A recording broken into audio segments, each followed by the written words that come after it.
Hi, this is Kate Bergeron, publisher of the Branch Herald. I am here with my friend Melissa Griffing.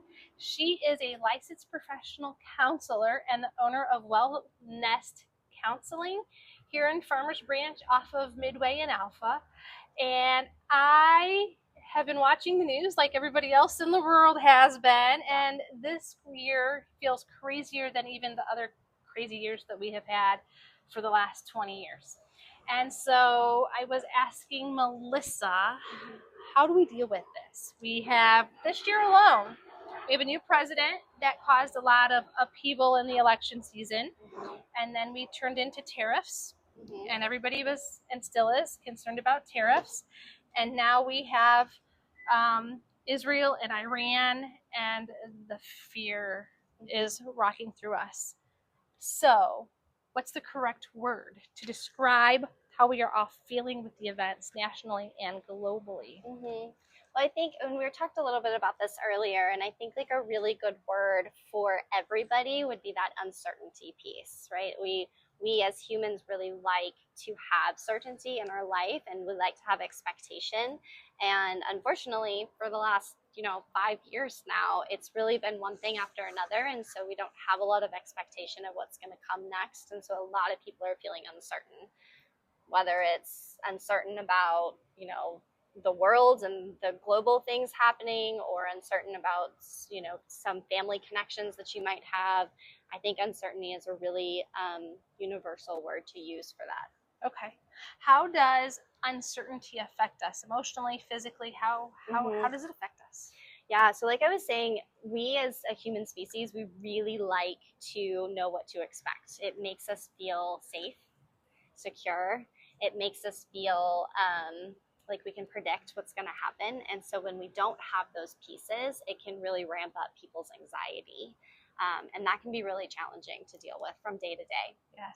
Yes, indeed. What are your tips for coping with uncertainty? I think that, this one's going to be hard. Are y'all ready? This is going to be a hard one. Control is the lie, right? The more you try to control something, the more anxious you get, because you can't actually control anything but your own agency and your own body, your own words, your own actions.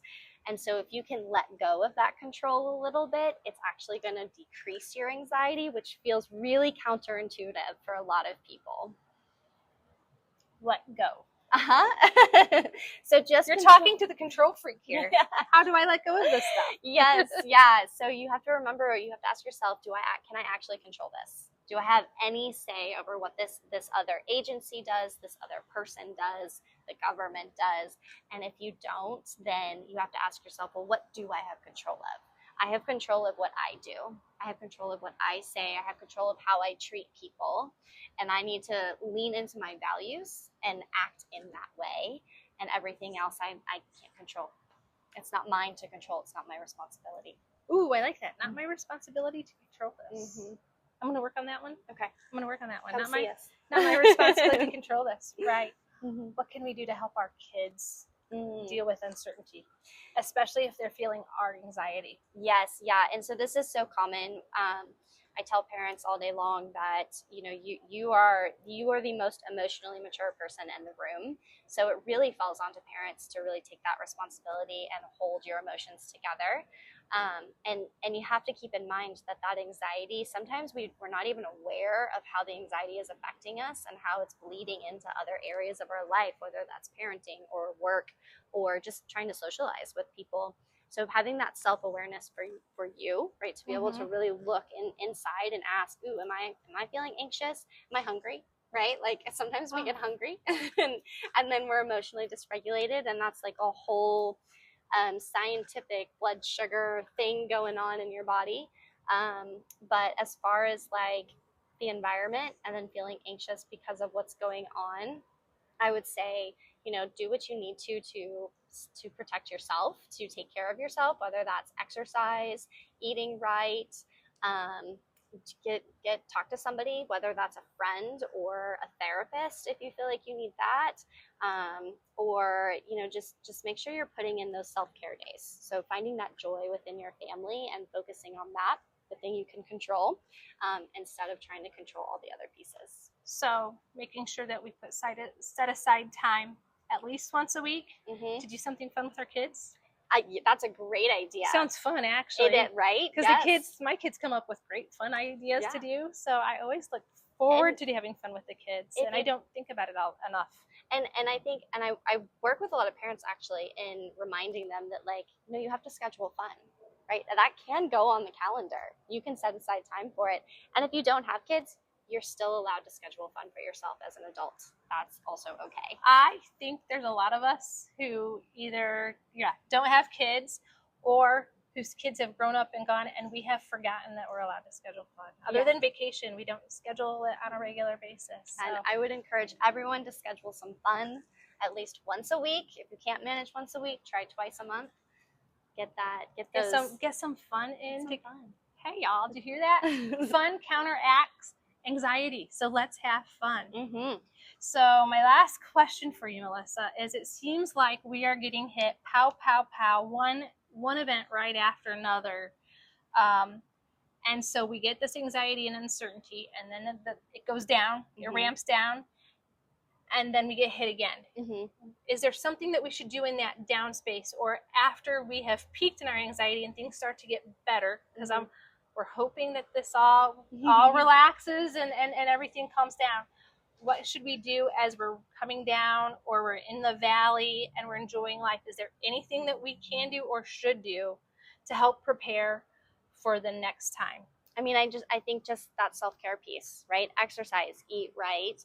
Don't cling on to waiting for the shoe to drop, right? That's also one of those lies that we tell ourselves. Like, let me prepare by anticipating the shoe dropping.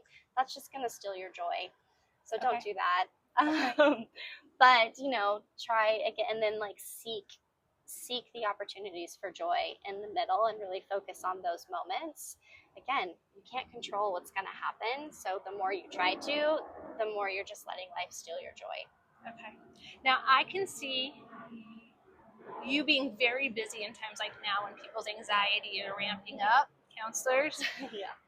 Would it behoove us to also work on that during those downtimes, so that way we have maybe less anxiety and more tools before something else happens? So that is an excellent question that I tell people all the time. When things feel good, that's actually the perfect time to keep going, because you can work on those things that you want to improve in your life in a calm period.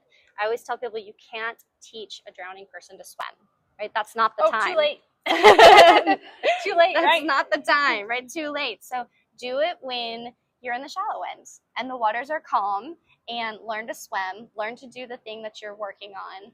That's the perfect time. Summer is the perfect time because we usually are in more of a vacation period and people are kind of off schedule and they think, oh, I'll take a break. The sun's out, it's shining, we're getting more vitamin D, kind of forget that the problems exist, but they come back. So come on, let's work on it now while things are, well, maybe not super calm right now, but in those moments. Locally that we are. We actually have been talking to people locally about tariffs, and as of right now, everything's still up in the air. So the uncertainty is there, but we're not actually dealing with any local emergencies, which is fantastic. So come see us. We'd love to help. Thank you so much. Again, this is Kate Bergeron with the Branch Herald with Melissa Griffing from Wellnest Counseling. Have a great afternoon and a great week. Thank you. Bye. Thanks.